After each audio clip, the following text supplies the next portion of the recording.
Good morning, everybody. Maria Kamar, better known as Hatecopy, has gained international attention for her illustrations, combining pop art with South Asian characters and imagery. Now, she is lending her talents to a cause close to her heart. And if you've been down to Nathan Phillips Square, you may have already seen the result. Good morning and welcome, and congratulations on all your success. It is beautiful artwork with a message, as you do so well. So talk to us a little bit about the Brain Project and how you decided to take part in it. Well, first of all, thank you for having me. This is so crazy. Hi, Mom. My Hi, mom Mom watches this every morning before work. But the Brain Project, they approached me, and it was so nice of them because this was one of my goals as an artist, to be a part of the Brain Project, because I always see these notable artists all around the city taking part of this thing, and I always go, I want to be a part of that. There's a live shot right now, and it's basking in the glow in the sun, and you made sure to protect your artwork because you knew it would be exposed to UV. Yes, so I used a special gel coating to make sure the paint doesn't melt off so that everybody gets a chance to see it before, you know, it's gone. And then it will be up for sale. We'll actually give details of that, but they can go look at that until August 31st. Yes. How amazing is it, and why is this such a cause near and dear to your heart? I understand you had a family member who died from their disease and suffered from Alzheimer's. My grandmother had Alzheimer's in her later years, so I didn't really get to bond with her on a personal level, but we did get to talk before she passed away. So this was kind of my way of honoring her and honoring the women that remind me of where I come from. Yeah, and that's really where all of your success stems. Let's talk about some of your huge celeb fan following. On Instagram, you're up to how many followers now? A lot. 100-something thousand. It's amazing. Seth Rogen follows you. Mindy Kaling has included your artwork on her show. She's a huge fan. Lena Dunham. These are all like incredible people with discerning tastes, and you have caught their attention. Why do you think your artwork speaks to so many?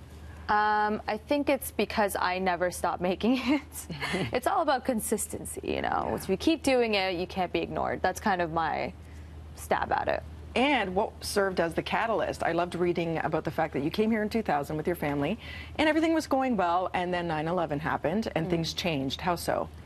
There was a lot of racial tension. I didn't know that racism existed before I moved here, because where I come from, everybody's brown, right? So I think that kind of culture shock made me more aware of the more political stuff a little younger than most people, you know, got onto. So I was kind of discriminated against because of my skin color, and that kind of lends itself heavily to what's behind my work and how it influences it.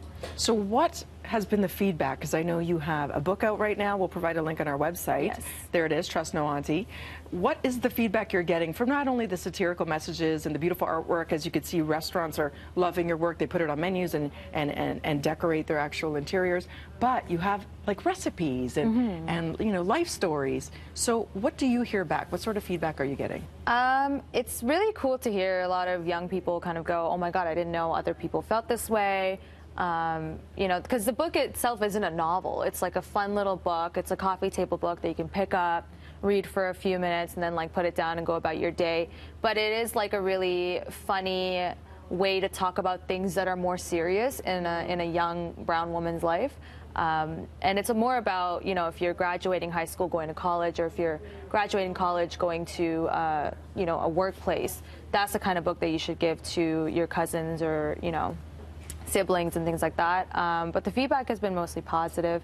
From younger people, it's kind of like, oh, I can relate to this. From people my age, you know, I'm 27, so, you know, women my age kind of go, this is so cool, I wish I had this when I was younger. So it's really cool to hear that. Sort of as a life manual, a way to be able to express themselves and relate. Yeah. So what's next for you, aside from constantly churning out this beautiful artwork? Do you have another goal that you'd love to check off? A feature film, a short story, a short film? What's next? Maybe a nap.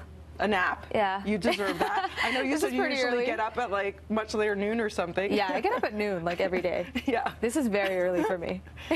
But do you have your sights set on telling stories in other ways artistically that you haven't done so yet? Would you consider a short film, let's say? Oh, for sure. Yeah. I mean, I have, I'm doing Manifesto this year, so I'm headlining, so there'll be an installation that's coming up in August. Congrats. And then there's a whole bunch of other installations around the city that I'll be doing, so I'm really excited to share them.